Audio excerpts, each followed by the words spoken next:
अरे ये लोग इस कचरे से क्या कर रहे हैं? और ये बड़ी सी मशीन कैसी है? ये तो कोई फैक्ट्री है ऐसा लगता है ना?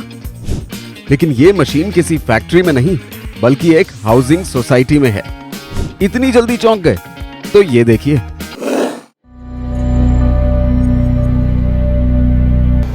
भारत में हम सब मिलकर हर साल तकरीबन 30 करोड़ टन सॉलिड वेस्ट पैदा करते हैं। और ये सारा वेस्ट जाता कहाँ है? इन बड़े बड़े लैंडफिल्स में। ऐसा करके हम पोल्यूशन, बीमारियां बढ़ा रहे हैं। लेकिन इसका कोई इलाज तो होगा जिससे हम अपने घर में या अपनी सोसाइटी में तैयार होने वाले कचरे को लैंडफिल्स में ना फेंकें। बिल्कुल है।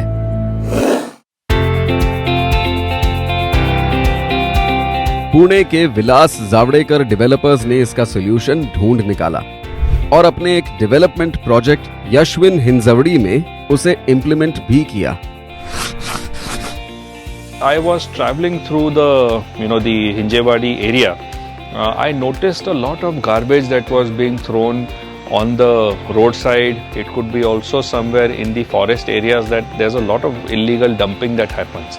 And I think, as a corporate, as a responsible corporate, it is our core responsibility to safeguard the environment from any dump or any form of illegal, dumping of solid waste.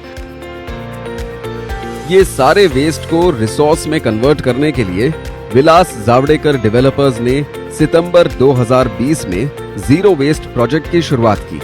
उसके लिए रीचरखा और माई eco social planet जैसी संस्थाओं को साथ लिया गया।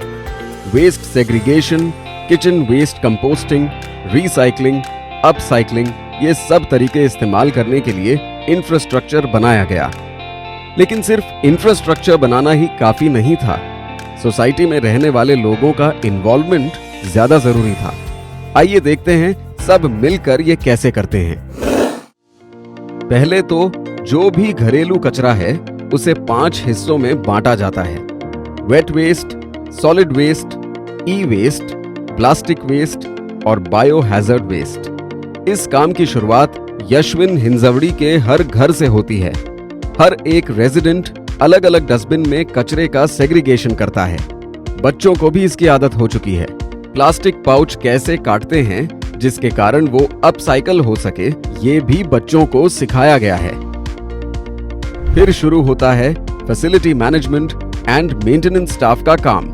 ये काम बिल्कुल भी आसान नहीं है। रोज सुबह ये स्टाफ हर घर से कचरा उठाते हैं।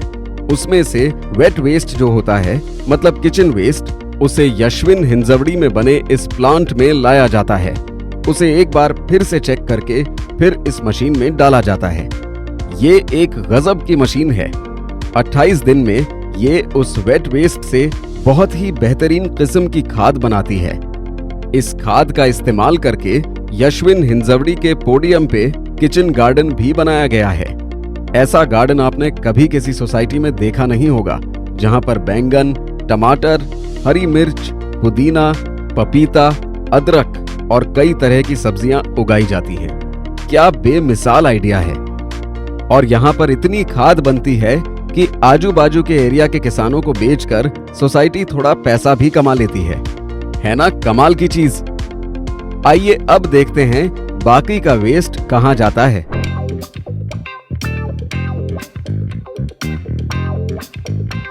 बाकी सारा वेस्ट बिल्डिंग के बेसमेंट में बने इस एरिया में लाया जाता है।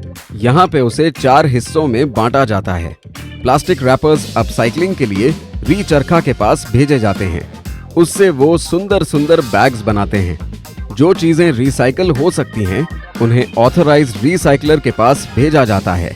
ई वेस्ट भी ऐसे ही ऑथराइज्ड डिस्पोजल एजेंसी के पास भेज दिया जाता है। और जो बायो हैजर्डस वेस्ट है उसे म्युनिसिपल अथॉरिटीज के पास सौंप दिया जाता है।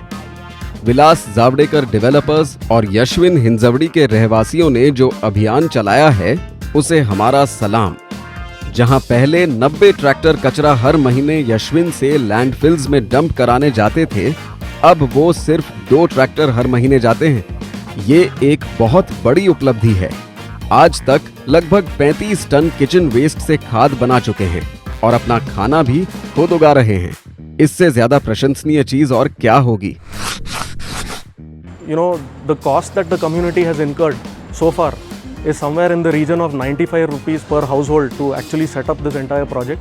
And in general, we are hoping that in future, when the project is sustained, you know, the costs will be not more than rupees 80 per household per month. So this is how cost effective a project like this is, and has a massive impact on the environment. IGBC ने Yashwin Hinjewadi society को platinum green building का पुरस्कार भी प्रदान किया है। Hats off to all the society members and committee members. ये residents ही तो हैं पुणे के हिंजवड़ी के रियल हीरोज। अगर भारत में हर एक सोसाइटी ऐसा करने लगे तो हम पर्यावरण की रक्षा करने में सफल हो सकते हैं और अपने बच्चों को एक उज्जवल भविष्य दे सकते हैं, इसमें कोई संदेह नहीं।